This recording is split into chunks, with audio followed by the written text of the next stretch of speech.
Llévate más de lo que esperas todos los días con el nuevo McValue en McDonald's. Ahora puedes comprar uno y sumarle otro por $1. Así que cuando tu equipo favorito enfrente a sus rivales, enfrenta tus antojos con $5 Meal Deals. Y si estás corriendo para alcanzar el desayuno, corre a la app para llevarte ofertas antes del cutoff. Tú decides, y con McValue, tu decisión siempre rinde más. Precios y participación pueden variar. BOGO $1 válido para un producto de igual o menor valor. Debe estar registrado en Rewards para ofertas en el app. Don't you love it when things are both easier and more affordable? Like when the rain washes your car for you. Or like when you save up to 10% by bundling your renters and auto insurance with USAA. Bundle with USAA and start saving. Get a quote today.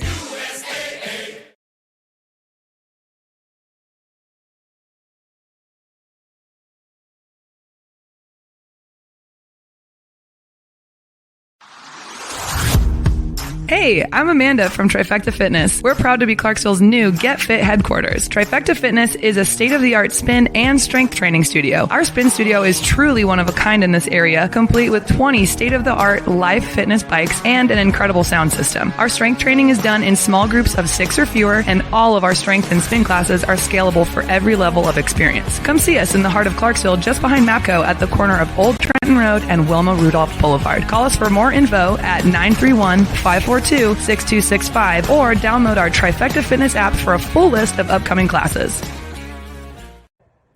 Hey, I'm Logan. I'm a Sergeant First Class in the Army, and I've been lucky enough to secure one of the charity slots provided by the Lifetime Foundation for next year's Leadville 100. In order to do this, I'm looking to raise around $2,800 over the course of the next year to donate to the Lifetime Foundation. A lot of their focus is on youth movement and nutrition and conservation, among other things. And it's a really great cause, and I appreciate any help that you guys could give. And a little bit goes a long way, and it'd be greatly appreciated. Thank you. In October 2019, Arlington, Texas was chosen to be the home of a new national museum, unlike any other. The National Medal of Honor Museum will be a unique home of military history. The 100,000 square foot museum will house exhibits, archives, and artifacts relating to the 3,500 U.S. troops who have been awarded the medal, the nation's highest honor for valor in combat. The museum will have 31,000 square feet of galleries dedicated to U.S. troops who have received the award. The museum's CEO, former Navy SEAL and NASA astronaut Chris Cassidy, said the museum will focus on education as much as preservation. The building will have 5 areas dedicated to Medal of Honor winners from the Army, Marine Corps, Navy, Air Force, and Coast Guard. The main gallery will be located in a central plaza under a 25,000 square foot slab of steel, which will appear to be suspended in midair. It will be supported by 5 pillars. Black Rifle Coffee is a corporate sponsor of the museum, as are the Dallas Cowboys. The museum's board also includes over a dozen major corporations and 6 Medal of Honor recipients, including David Bellavia, Patrick Brady, and Britt Slabinski. Army Staff Sergeant Bellavia was awarded the medal for clearing an entire house by himself on November 10, 2004, as a squad leader in support of Operation Phantom Fury in Fallujah, Iraq. He killed 4 enemy fighters and wounded a 5th in close quarters battle. Army Major General Brady flew and coordinated the evacuation of 51 seriously wounded men during a firefight in Vietnam in January 1968. Slabinski, a Navy SEAL chief and team leader, led a rescue team of SEALs during Operation Anaconda in Afghanistan in March 2002. Slabinski and his team flew to a mountaintop ambush site to rescue Petty Officer First Class Neil Roberts, who had fallen from the back of a helicopter. Slabinski led the team through almost constant combat against an entrenched Taliban force. Along with the board members, former presidents Jimmy Carter, Bill Clinton, George W. Bush, and Barack Obama serve as honorary directors. The museum is expected to open to the public in late 2024. All right. Welcome back. Misfit Nation. Misfit Nation. The Misfit Nation Show. We are a show founded by a veteran and hosted by 2 veterans and a military spouse. Our mission is to get people to tell their stories to the world. If you're an author, share your tips with the Misfit Nation. If you're a musician or an actor, our audience needs to know how they too can get into the business. Coaches. We love our coaches. Come on and share your tips with the Misfit Nation to help them become better versions of themselves. If you are a corporate leader or an entrepreneur, come on and show how you did it and how hard you have fought for success. If you are a veteran, first responder, or Gold Star family, we would love to have you come on and share your story with the Misfit Nation. We always have time for you. If you're feeling down, alone, or starting to see the darkness, stop. Think about those who are around you. You are not alone. You will be missed. If you feel like your problems will be a burden to those in your inner circle or feel embarrassed, dial 988. If you are a veteran, take option 1. We need you to keep pushing forward. Don't make a permanent solution to a temporary problem. If you are a new listener, welcome to the MisFitNation Show. Be sure to subscribe to our show on your favorite podcast app. Also on our YouTube channel at @the_MisFitNation. Subscribe and click the bell to keep you up to date on our latest episodes and all of our news. You can also find us on Heroes Media Group and About Face Radio. Now, let's get to the show!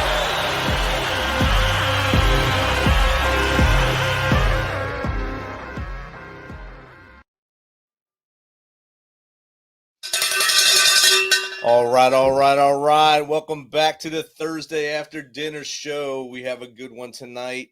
We have great news tonight. There were no names added to the end to watch list in the last 2 days, so we finally did it. We made it 2 days. That's a great thing, a great accomplishment. And an update on Sergeant Sarah Roque at Fort Leonard Wood, Missouri. As we told you on Tuesday night, they found her body after she was declared missing on Monday. They found her body Tuesday. It was stuffed in a dumpster. There is a person of interest being talked to by Army CID at this time. So hopefully they get closure on that case, and the alleged perpetrator, gets put in the place he or she needs to go to, and her family gets some closure. Tonight we have a good one. One more, public service announcement for me. Most states right now are doing early voting. I'm not going to tell you who to vote for. That's up to you. Do your research, do your due diligence. But I am going to go tell you, vote. Because if you don't vote, I don't want to hear you on the second week of November crying about who did not win or who did win. Because you didn't let your vote cast. Vote in your local stuff as well. That's even more important than the stuff at 1600 right now. Vote in your local elections and make a difference in your communities. So our next guest, he's a retired lieutenant colonel from the United States Army. He's an internationally recognized keynote speaker and author of Your Leadership Legacy. He has 40-plus years of leadership experience in combat during peacekeeping operations, disaster relief, and in the boardroom. He's passionate about passing on his wealth of knowledge and lessons learned to leaders all over, and especially to the Misfit Nation tonight. So without further ado, let's welcome Oak McCulloch to the Misfit Nation. Welcome, Oak. Hey, how you doing, Rich? Doing great. Thanks for taking your time tonight to hang out with us from beautiful Daytona, Florida. You could be out watching NASCAR, get ready for next year, or you can hang out with us, and I think you made the right choice. Yeah, well, I'm looking forward to it. This should be a good conversation. Outstanding. Oak, I gave basically a 30-second introduction on you right there. Please go back as far as you want to go and tell us a little more about you from that way back then to how we got here. Yeah, so I grew up in northern Illinois, which is why I live in Florida, because I'm never living through winters like that ever again. And grew up in a small little farm town, 1,200 people. Played basketball, baseball, football in high school. Captain of my team. I was student government president, class president. So leadership for me started kind of early, and then went off to the United States Military Academy at West Point. I did not graduate from West Point. I was there for a little less than 2 years, and then came home, helped my father run the bar that he had bought for about 18 months, and then went back to school, finished up in ROTC at Northern Illinois University, which was about 12 miles from my dad's bar, so I could come home when I needed to and help. And that's where I met my wife in Army ROTC. She was an Army nurse for 8 years as well.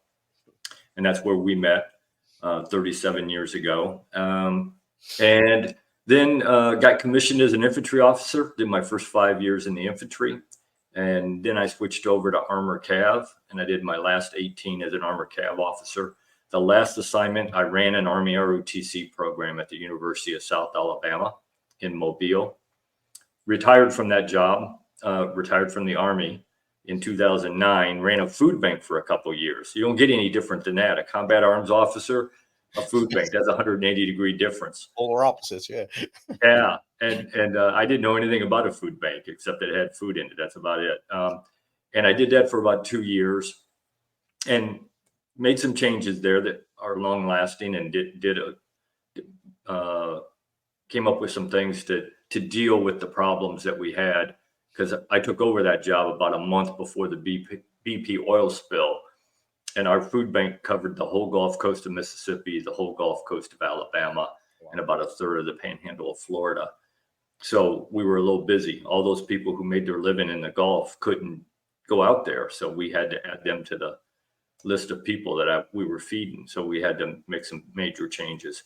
Then they offered me to come here to Daytona, recruit for Army ROTC as a Department of the Army civilian. I did that for 13 years. Published my book in February 2021. Retired from my government service job at last October, a year ago. And now I'm just out on the speaking circuit talking about, and I do a lot of first responder conferences, but I've done everything from HR conference to fiduciary association conferences, healthcare risk management. I just signed a contract Monday in January. I'm going to be in San Antonio talking to the Independent Electrical Contractors Association. So, people ask me all the time, who do you talk to? And I said, leaders and people who want to be leaders, because let's face it, leadership is leadership. I don't care where you learned it. I don't care where you practiced it. Leadership is about people and trust. And every profession needs good leadership. I don't care what it is. That's 100% correct. And I was looking at your bio, and I seen you had the burnt jalapeno on your chest there. You were in 24th Infantry Division, obviously, during Desert Storm. That's right. Who were you with there? I was with the division headquarters. I was the general's aide there during the war. My first duty assignment was Fort Stewart, and I was with that was my first duty assignment as well. Yeah. 315th Infantry there. Yeah, I was in 315. Yeah. Well, when I started, it was 319. Right. And then they switched it over to 315 in preparation to move to 3rd ID, to change from 24th to 3rd ID. And so it was my last platoon. I had 2 Bradley platoons, an ITV platoon, and a mortar platoon in 315, 319, 315. So nice. China Bandits. Yes. Great memories from you there. Yeah. That was my wife and I's first duty station as well. And we loved it there. That's where I met my wife. She was from Savannah at the time. So a lot of links right there. Yeah. And now we're up here in Tennessee. But you had a myriad of experiences throughout your military career. That was, like you said, that's your start of your career, and then you lasted a long time in the military without losing your hair. You still got good hair on your head there, and you got to do ROTC at the end, where you were able to kind of share your experiences with the younger minds as they were becoming leaders. How did that feel when you were able to give back to that next generation as they were about to become the next leaders of our country?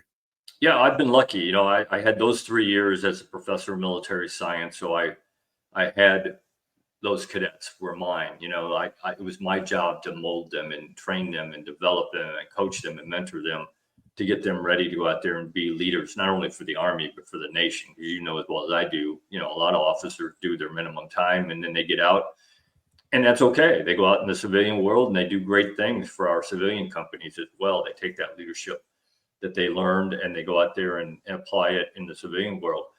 And then my 13 years here, I was, helping do the same thing as the Army recruiter, Army ROTC recruiter. And all totaled, I've had my hand in commissioning one way or another over 600 lieutenants over the last 16 years of my time associated with the Army.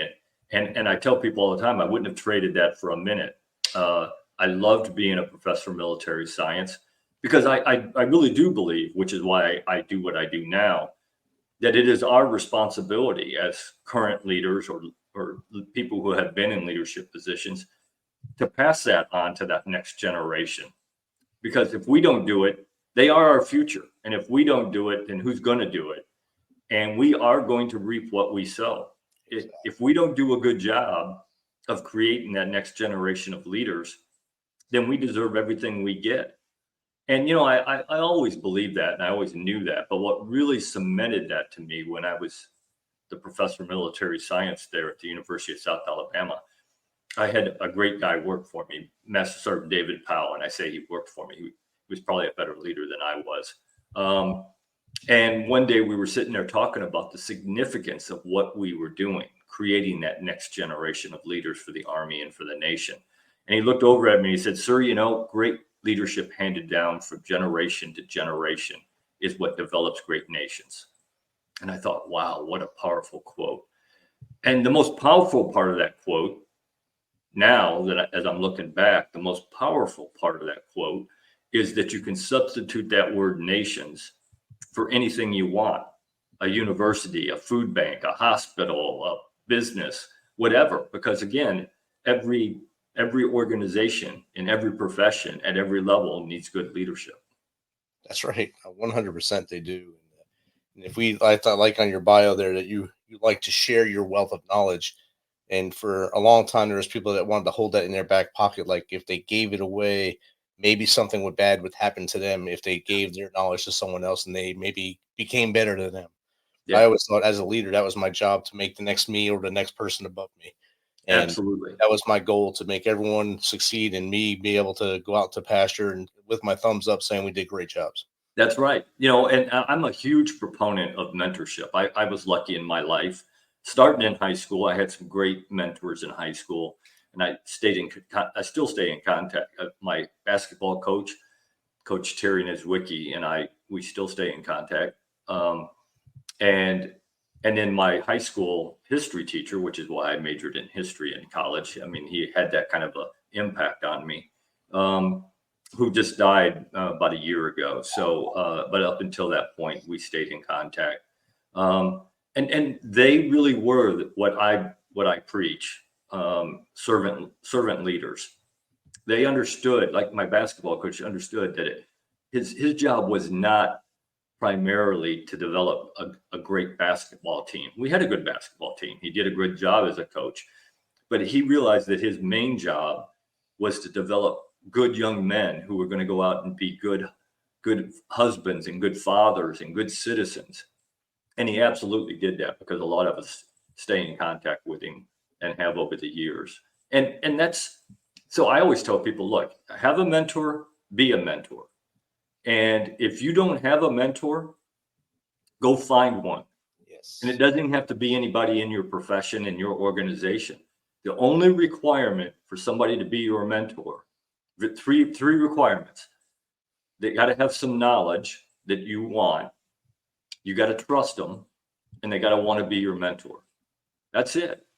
And then for us, when I go talk to a CEO of a company, or the police chief or fire chief of a department, one of the first things I ask them is, who are you mentoring? Yep. And if they can't tell me by name who they're mentoring, I got to question whether or not you're really a leader. Yep. Because that is our job. That is what we're here for, is to help coach, develop, mentor these new young leaders and make them the best that they can be. Because again, we are going to reap what we sow, I promise you. I like that you said servant leader. And I think a lot of veterans, as they're coming out now and they're getting with organizations that promote servant leadership, like Travis Manion Foundation, the Mission Continues, Team Rubicon, just to name a few. And of course, that's not all inclusive. There's 800,000 VSOs now for the military, but those three popped in my head right there. They all preach servant leadership. Travis Manion Foundation, we have a chapter here in Clarksville. I'm part of the leadership team. And one of the things we do is character does matter. And we go and mentor youth, either middle school, high school. Yeah. I went to a jiu-jitsu dojo and did one, sat on the mat with the young kids. And my knees hurt getting onto the mat with them. But the pain goes away when you see that they're receiving what you're putting down. You're picking up what you're putting down, and their smiles grow, and you're able to grow them some swag. And you know that you made a difference, maybe just that day, or maybe in their whole life, just by being there that day. And that's what it's all about. Well, that's exactly right. I'll give you 2 examples that I had recently. When I published my book, about, I don't know, 4 or 5 months after I published my book, I got a phone call, and I didn't recognize the number, but because I speak and people call me and ask me if I want to come speak, whatever, I answered the call, and the guy said, "You probably don't remember me, but I was a private in your company when you were a company commander, and we were out on the range, and you were walking around, and it was lunchtime, and you grabbed an MRE, came up on the tank, and there were 3 privates sitting there eating, and you sat down with us and ate and talked to us, I remember that conversation. I didn't remember his name, but I do remember that conversation, and I remember I was asking him, what do you want to do? Where do you want to be 5 years from now, 10 years from now?" And I said, if you decide to leave the Army, then good for you. Just make sure you got a plan on what you're going to do when you leave. I said, but if you really like this and you might think about making it a career, either as an NCO or as an officer, go back NCO. Once you get out of the Army, go back to either OCS or ROTC or however you need to do it to get your commission. And he told me, he said, and I took your advice. He said, I did my time. I got out. I went through ROTC.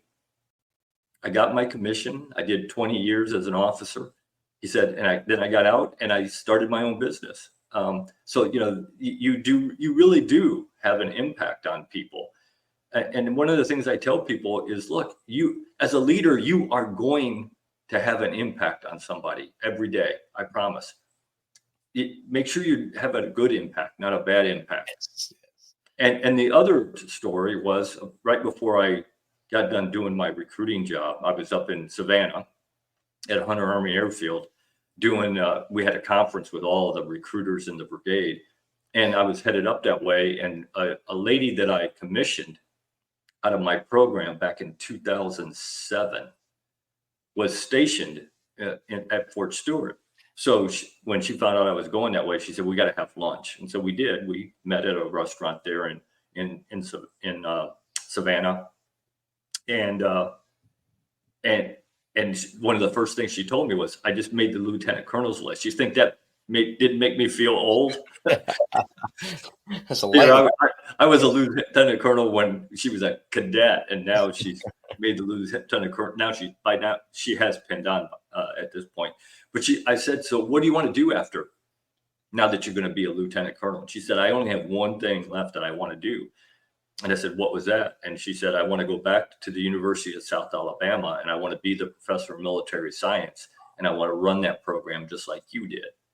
And I say that not to toot my own horn, but just to let you know that you do have an impact on people.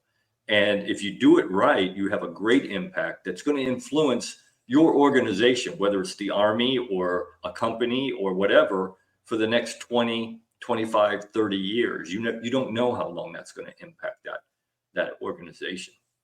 Exactly. Or that person, the individual person. And now that's a full circle moment there with that young officer, that young cadet you met. Now she's leading as lieutenant colonel, and wants to follow your footsteps back to the same place where you mentored her the first time, and maybe had the same opportunity as you did to retire from there and meet one of her cadets in X amount of years as lieutenant colonel as well.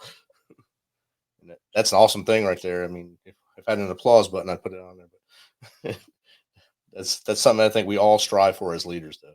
Yeah, it should be. It absolutely should be, and not every cadet, not every one of the 600 that I've had my hand in commissioning over the years keeps in touch with me, but a lot of them do. Not every week or every month or even every year, but every so often they'll send me an email or a text or give me a call and say, "Hey, sir, I just got promoted to captain or to major, or and I just took over my company. You got any advice?" Or all kinds of things that just make you feel good that you obviously made a good impression on them and helped them along the way. I got to see outstanding mentorship on the battlefield in Ramadi, Iraq in 2004. We had an embed, you might know him, Lieutenant Colonel Oliver North was our reporter embed. And we were with the Marines. I was at a Big Red One at Fort Riley, so our brigade was there. Then we had 2-4 Marines. First Mar Div was our headquarters, and we went downtown, and there was 2-4 Marines who were in contact, and there was a lieutenant there behind a vehicle. He went up there and mentored that young lieutenant into doing the right things in combat. All the while I'm telling him, sir, you can't do this. You can't do this, sir. But I just stepped back. You know what you're doing, sir. Go ahead. You got it. But I watched him, and he turned that lieutenant around. That lieutenant was kind of in that freeze moment, and he froze him and got it. He pressed the reset button on him and got him going. So it was an outstanding moment. Yeah. Yeah. I mean, that is invaluable. I mean, what people who have been in those situations can pass on is invaluable to the young generation coming up as leaders. And we got to do that. It's our responsibility to do that. I really do believe that. Definitely.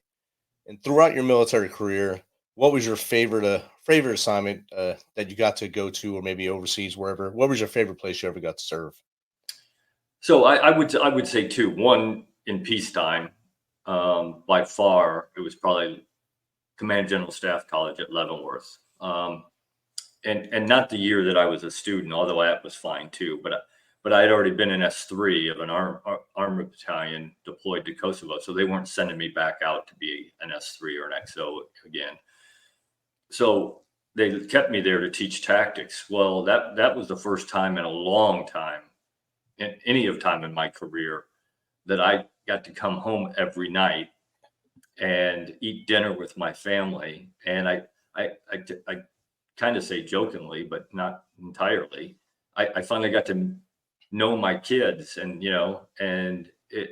they would even tell you that was probably their favorite assignment for us, because I was home. I was home every night. I got to go to the ball games. I got to do all the things that you want to do as a father, but you don't always get that opportunity because we don't have a say, when we go and how we go and how long we're going to be gone.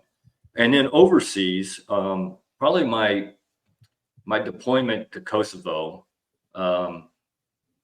we were the second unit in, and I was the operations officer for the armored battalion. And so, we parked our tanks. We were out there just like the infantry. We were walking patrols. We were in Humvees. We had platoons stationed in different little towns. And I got to run the day-to-day operation of the battalion. That was my job. And I took it, certainly that piece of it was very important to me, although I had two great captains who helped me come up with plans and what was going to happen the next week, kind of look out a little bit. My S3 Air and my S2, I combined the S2 and the S3 shop because it was so intertwined, the two of them, that I thought, why somebody comes up with an idea and it has to run down the hall to the next office and talk. I put them in the same office. My S2 and my S3 had a desk facing each other. And so I would start the day there. I'd start the day in that office, kind of get everybody moving in the right direction. Then I'd go to the TOC, which was in the same building. And I'd spend probably 30 to an hour in there making sure that everything was going okay. And then I got in my Humvee, me, my driver, and my security detail, and we were out. I went out to try to make it a point to go see as many people as I could that day. Soldiers out there deployed in little camps in these towns, surrounded by people who didn't really like them and didn't want them to be there. And then I had meetings. One of the things of my job was to kind of try to bring the people back together, because you had the Albanians, the Serbs, and then you throw the Gypsies in on top of that, which neither side liked. To get them to come back together and start building back some kind of a society was really difficult. And when I first started, I would hold only a meeting with only Serbs in it, and then a meeting with only Albanians in it, and a meeting with only Gypsies in it. And they all started the same way for about the first month I was there, or 2 weeks. I think I let it go on for 2 weeks, maybe 3, where the first 10, 15 minutes, I would get a history lesson. Well, that side, you know what they've done to us over the last 2,000 years? And finally, I just said to him one day, I said, look, I'm a history major. I know the bad things that have happened in here, and you've both done bad things to each other. I don't care. Our job is to move from here forward to make this a safe place for you and everybody else. And then once I got that taken care of, and I stopped hearing the history lesson every meeting, then we started to get a couple things done in those communities. And then I started bringing the Albanians and the Serbs together and having a joint meeting, which was interesting to begin with. But eventually they started working together. They started talking to each other.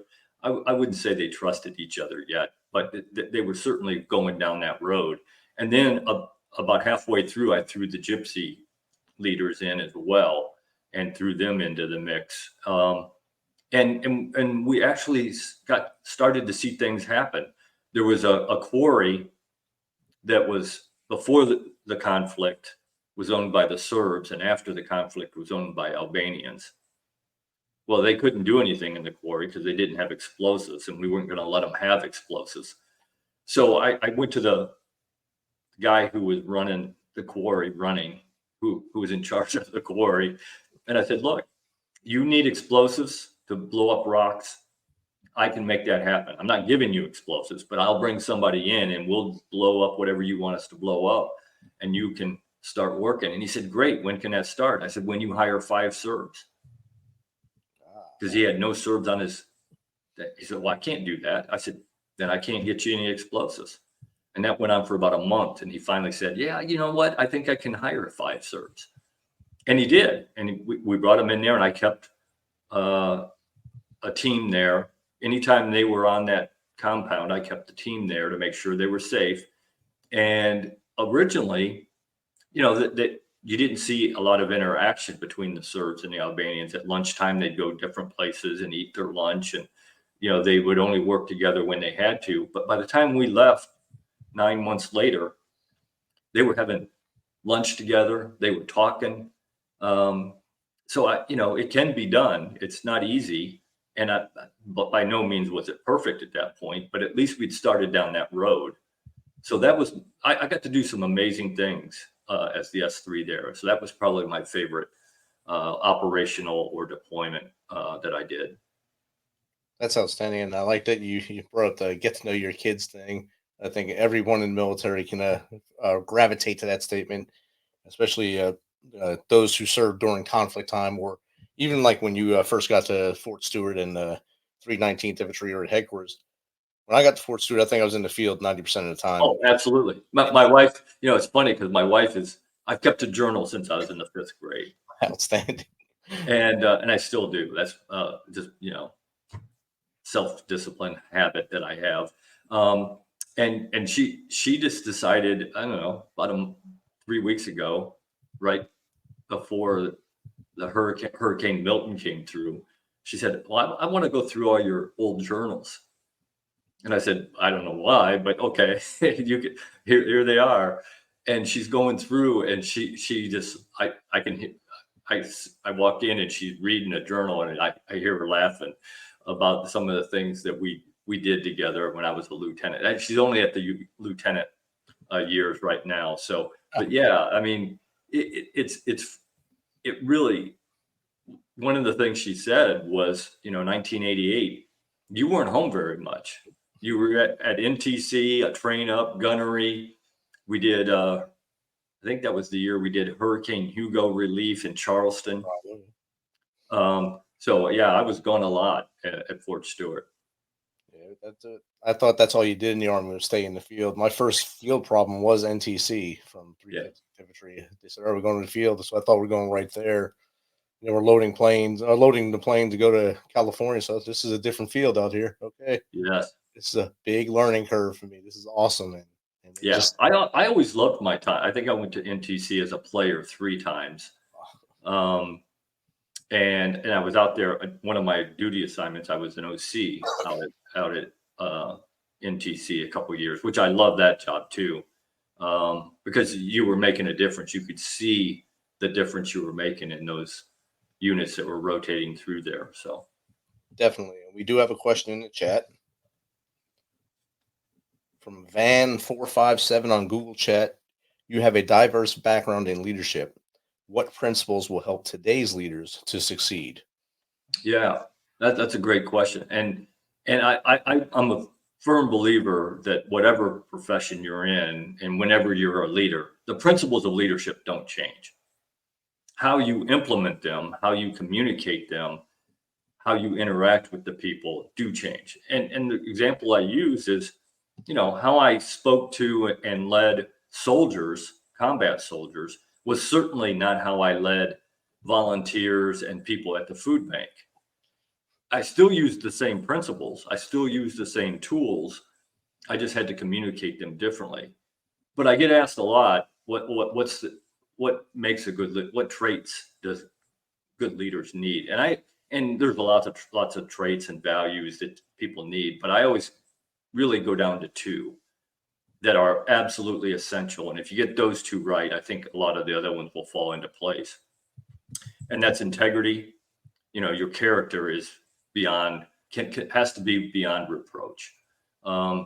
Because the one time you're not truthful or you're not doing the right thing, and they find out, you're done. You as a leader is done. You might as well go do something else outside that unit, because they'll never trust you again. And again, leadership is about people and trust. I believe that 100%. And then I think what allows you to do those things, to make the right decisions in hard times, even when it might not be in your best interest, but it's in the best interest of somebody that you have the privilege to lead. And it is a privilege to be the leader, or the best interest of the organization. Even if it is in your best interest, you still have to do that as the leader. And what allows you to do those things is courage, personal courage, and courage obviously has two parts. It's the physical courage, which as a combat arms officer, first responder, you need that. Most businesses don't. People who run a business, they don't need physical courage, but everybody needs to have that mental courage to force them to do the right thing, even if it's not in their best interest. And sometimes that's hard, but you got to do it as a leader. So integrity and courage are the two things that I think every leader has to have. I think those are perfect right there. And we're taught that, it's like hammered into our heads as we're growing up in the military, about having integrity, doing what's right in the absence of orders, doing what's right with no one's watching, being able to do those things and do it second nature. Then, and you just do things the right way, knowing that you don't want to wind up that guy or that gal who loses the trust of their team, their platoon, or their company, and winds up just gone. And now they don't even have that family no more. They have to find a whole new way of doing things in life. So that's a very strong one there.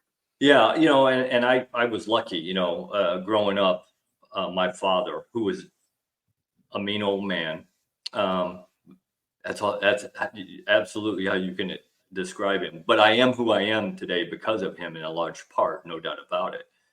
But growing up, I remember he always used to tell me, son, if you say one thing, but you do another, what you do will be believed, not what you said. And that always has stuck with me, that, you really do have to set that example. You have to be that moral, ethical, and lawful compass of the people that you have the privilege to lead. And I always tell leaders, look, especially young leaders, when I was commissioning lieutenants, I said, look, the soldiers or the people that you are going to lead are just like children.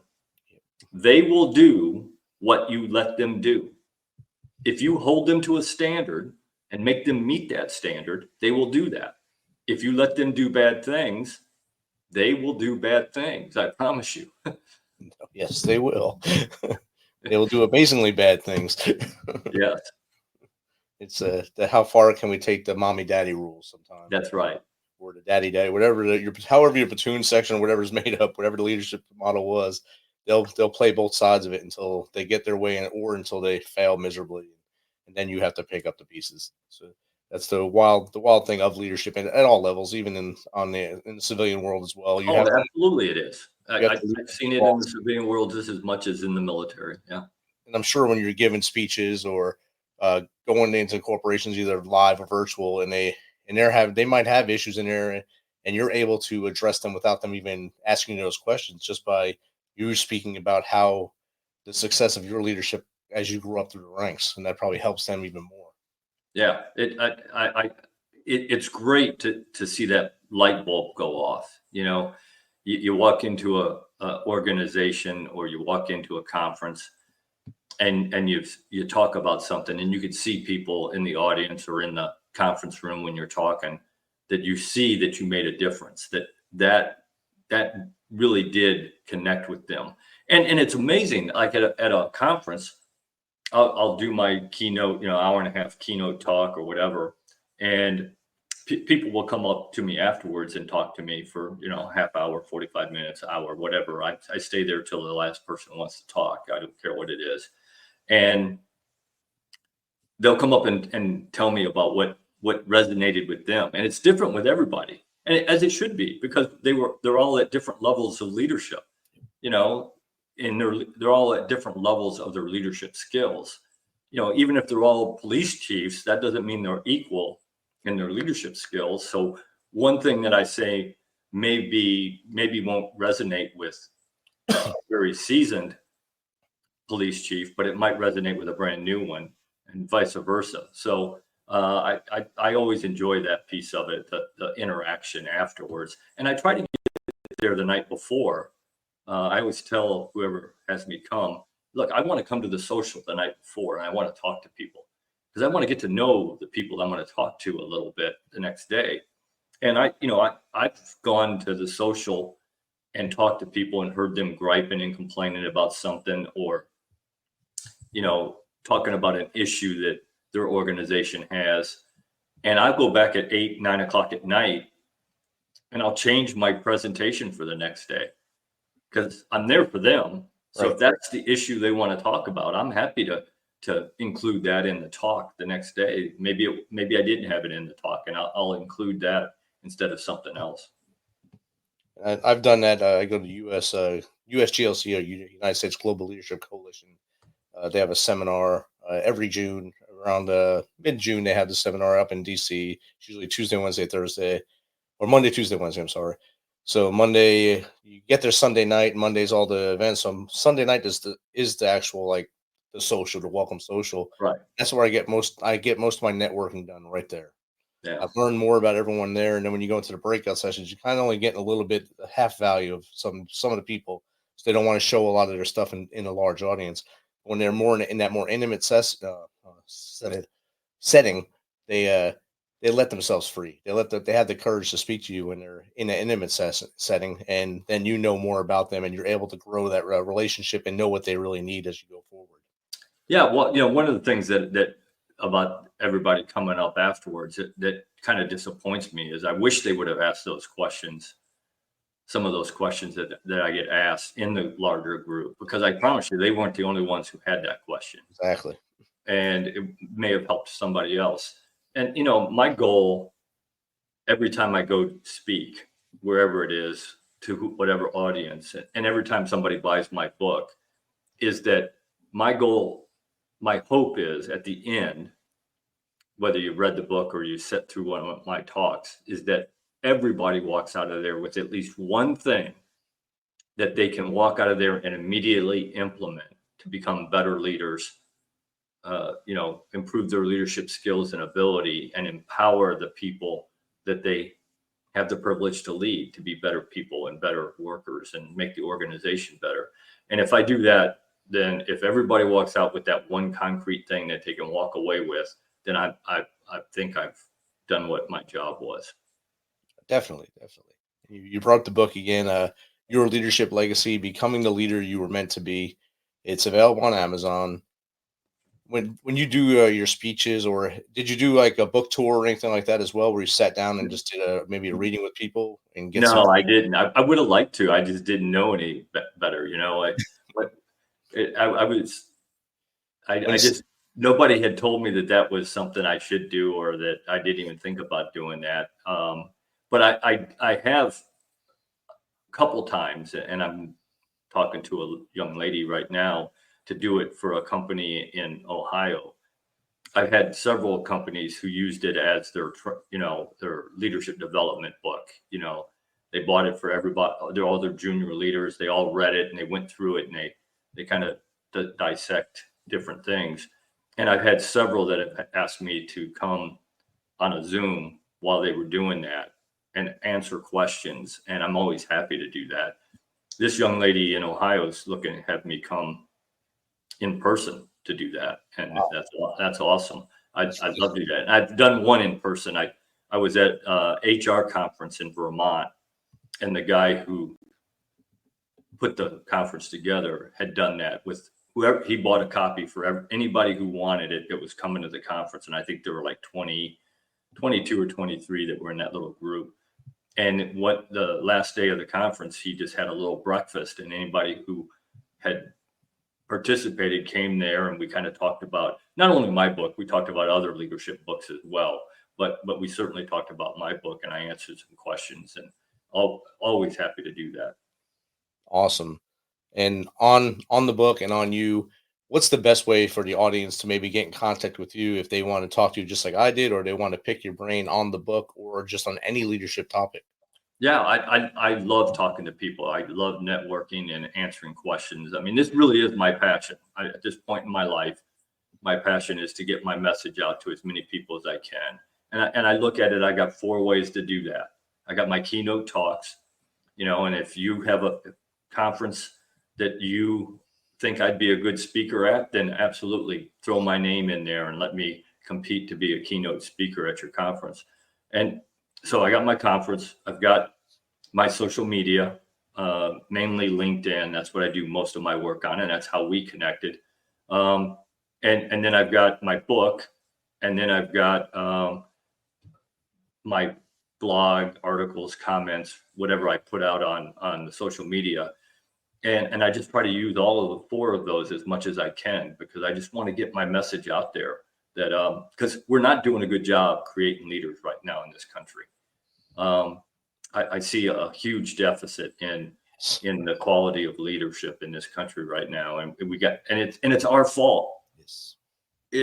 It's our fault. I had somebody tell me at one time, well, this young generation. I said, stop. That's your fault. We aren't teaching them the right things.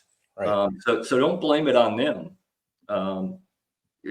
We got to do a better job of doing that, and that I take that responsibility on my shoulders. I turned 61 in January. I'll be 62 this January, and I had a buddy. I love to fish, and I'll fish in anything. Mud puddle. If I think there's a fish in a mud puddle, I'm fishing it. I don't care. And a good friend of mine said, "Oh, what are you doing? Why are you flying all over the country doing this? Why aren't you just going out and fishing every day?" I said, "I can't. This is my responsibility." And I really do feel that.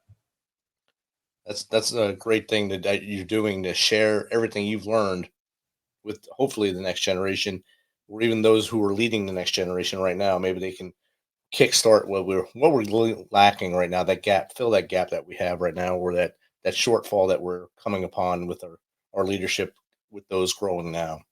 Yeah, well, I think part of our problem, both in the young generation, but I see it in our senior leaders in professions today too, is lack of accountability and lack of responsibility. We're not holding everybody accountable, and everybody needs to be held accountable. I don't care, from the lowest person in your organization to the boss, everybody needs to be held accountable for their performance, for their actions, whatever. People have to be held accountable for those. Now, that doesn't mean you don't allow people to make mistakes. We're all going to make mistakes. I mean, nobody's perfect. I keep trying to convince my wife that I am, but she's not buying. Good luck. You think after 37 years I could convince her, but no. No, we're all going to make mistakes, and that's okay. You got to allow that. That's part of the learning process. But you got to hold people accountable. Just because you allow a mistake to happen doesn't mean that there's not accountability for it. And then responsibility, and I see this in leaders all the time, the lack of taking responsibility for their organization that they lead. Look, as a leader, you do not get to pick and choose what you're responsible for. Right. You can't say, well, that went really well, I'm going to take responsibility for that. That didn't go so well, I'm going to blame Rich for that. Sorry, leaders don't do that. You own everything in that organization. Your name's the name always on the blame line. I'm sorry. Yes. You know, you can hold people accountable and you can make people responsible for something that you've given them to accomplish. But if they don't accomplish it, it's still your responsibility as the leader. And we got to get back to leaders taking responsibility for their everything that does or doesn't happen in their organization. Definitely. And that goes, like, if you look on a football team, if a punt returner drops the ball, the team loses, the coach gets fired, not the player. Yeah. So it's the coach ultimately over the leader in every other sense. So you got to know your people, train them right, and treat them with respect and lead them so they'll become the next leaders and lead the next people, That's people. Right. To become the next That's people. right. You pass that on, because that is your legacy. You know, because I get asked all the time, because I did name my book, title my book, Your Leadership Legacy.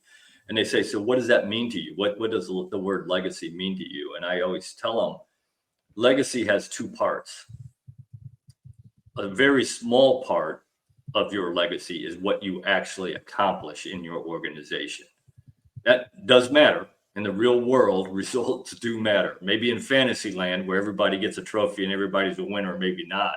But in the real world, results matter. So you have to get results. If you don't get results, I don't care. You can do everything else good as a leader, but if you don't get results, you're not a good leader. So that does matter. But if that's the only thing you tie your legacy to, when the next person comes in and takes over your organization when you leave, because we are all going to leave one way or another. Either we're going to get fired, we quit, we die, something, we're going to leave. When that next person comes in and they change everything, then where's your legacy? Right. It's no longer your legacy. It's theirs. So your legacy is that next generation of leaders that you help produce, because they're going to be around for the next 5, 10, 15, 20, 30 years in that organization or in another organization doing good things for them. That is your legacy, that next generation, who then trains the next generation in the way that you train them. And that's that great leadership handed down from generation to generation, develops great, you name it, doesn't matter, whatever it is. 100%. And hopefully the MisFit Nation is writing stuff down. I'll put that in the chat as quick as you said it. I was typing it. Hopefully I didn't spell every word wrong this time, but they'll get the gist of it. Oak, what we ask our guests as we're about to close out is to give 3 things they believe the MisFit Nation can start doing tomorrow to make themselves better or make their community better. What would that be for you? Yeah, I think number one, I think we got to get back to our values. You know, when I talk to people and I say, you know, you as a leader, you need to have your vision, your plan, and your culture, and all that needs to be tied together, and it all needs to be tied to whatever value. I say, start with your values. That's where you start from, because it doesn't do you any good to get where you want to be 10 years from now if you don't like the person you are when you get there, or you don't like what your organization is when you get there. So you got to start with values. So I think we've got to get back to values. And for most people, that equates to going to church, religion, and if that's, I'm a very, very religious person, so that certainly fits me. I don't care if that's not how you equate values. You just have values that have been imparted on you by your parents or by whoever. Then get back to those values. So I think that's number one. Number two, we got to hold people accountable and own up to our responsibilities, and that starts in the family. That's not just out there with your soldiers or the people that work for you when you're a leader. That starts in your family, because I think that's one of the things that's missing in this country right now, is that the family isn't starting them on the right road, these young men and women on the right road. Again, that's our responsibility as parents to do that. And then the last thing, and I always try to, even in my keynote talks where I talk about leadership, I always end with this, is, you know, as a leader, you are going to make a difference in somebody's life every day. I promise you. Somebody's life you're going to touch, you're going to make a difference in. Why not make a conscious decision to make that a positive difference? In the Catholic Church, we call that the holy moment. Yep. Go out, find one person. This is what I tell people. Go out and find one person, not 10, just one. If you can do 10, good for you and great for us and your community. But go find one person and make a positive difference in that person's life. Imagine how much better our families would be, our neighborhoods would be, our communities would be, our towns would be, our state, our country, the world would be, if everybody went out and made one positive difference every day in one person's life. Yes. It would have a huge ripple effect. Oh, yes. And we say that here on the Misfit Nation and the Tuesday Crew. If my talk with you tonight reaches one person and makes their life better, we succeeded. It was worth it. We succeeded. Absolutely. So it was awesome. I agree. So, Oak, this has been great. And the time flew by. I said 30 to 45, 50 minutes. We're at 55 right now without even knowing. So that's when you're doing it. It's a good conversation is when you look down at the clock, and I haven't even done it, which tells you how I feel about this conversation. I haven't even looked at the clock. When the time goes by and it's done, and it's like, well, we just got started. Right. We got to go to a part 2 in a couple months. All right. I'm happy to come back anytime you want, Rich. I'll say I'd like you to come back for our other show, the Tuesday Crew. We'll put you on them for the first quarter of next year, January through March, and get you in there with them too. So you have different questions and a different set of people talking to you. Yeah, absolutely. I'd love to do it. Outstanding, Oak. Thank you for coming on. And everyone, remember, we will not be on Sunday night. Our next show will be the Tuesday Crew. And then again, we'll be off for Halloween. So that is the best holiday of the year. So take care of your people and have a great night, everybody.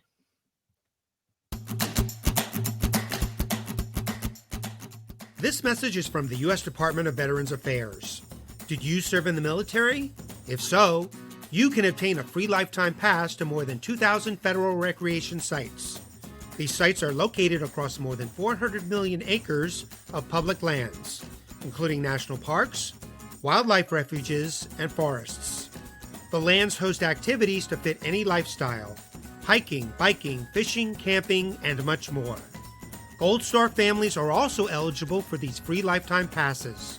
Plus, they cover entrance fees for a driver and all passengers in a car, or up to 3 additional adults at sites that charge per person. Obtaining one is easy. Just go to the National Park Service website, nps.gov, or the National Park Service app.